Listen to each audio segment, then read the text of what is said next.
शरद पूर्णिमा, जिसे कभी कभी कोजागरी पूर्णिमा, रास पूर्णिमा, कुमारी पूर्णिमा आदि नामों से भी जाना जाता है, हिंदू धर्म में एक महत्वपूर्ण त्योहार है। आइए देखें कि इस वर्ष यह कब मनाया जाएगा और इसकी कहानी व महत्व क्या है। शरद पूर्णिमा 2025 तारीख और समय 2025 में शरद पूर्णिमा 6 अक्टूबर सोमवार को होगी।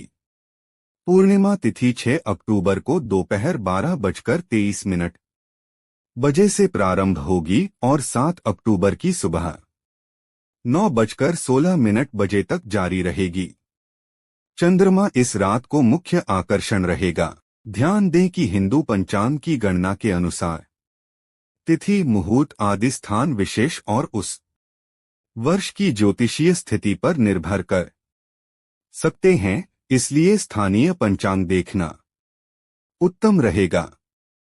शरद पूर्णिमा की कहानी और मान्यताएं।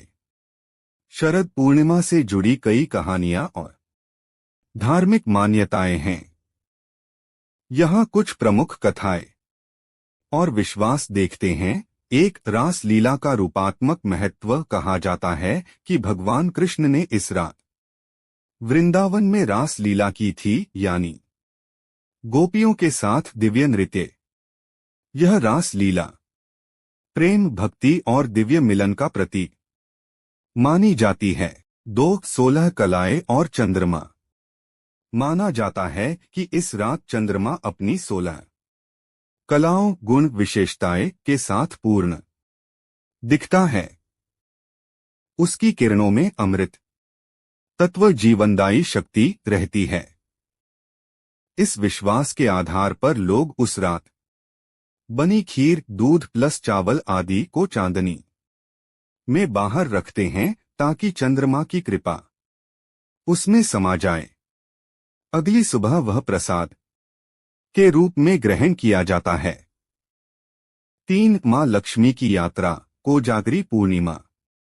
इस दिन को कोजागरी पूर्णिमा भी कहा जाता है। को जागरे यानी कौन जाग रहा है, ऐसा माना जाता है कि माता लक्ष्मी इस रात दिव्य स्वरूप से पृथ्वी पर आती हैं और उनकी कृपा उन्हीं पर जाती है जो जागरण करते हैं।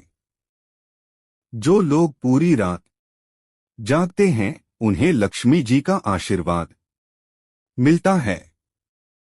4, वृत्तांत बटा व्रत कथा। कई पौराणिक कथाएं शरद पूर्णिमा व्रत से जुड़ी हैं।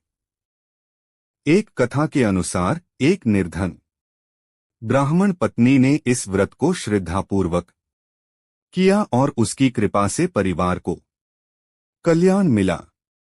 इसी प्रकार महिलाएं इस दिन व्रत करती हैं, चांद और देवी देवताओं की पूजा करती हैं, भोग बनाती हैं और अगली सुबह प्रसाद ग्रहण करती हैं। धार्मिक और सामाजिक महत्व। शरद पूर्णिमा मानसिक शांति, समृद्धि और आरोग्य के लिए महत्वपूर्ण मानी जाती है।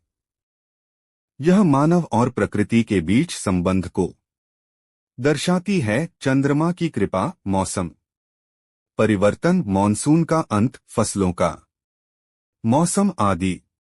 सामाजिक रूप से यह पर्व सामुदायिक जागरण, गीत संगीत, भजन कीर्तन, आध्यात्मिक प्रतिपाठ आदि के अवसर भी बनता है।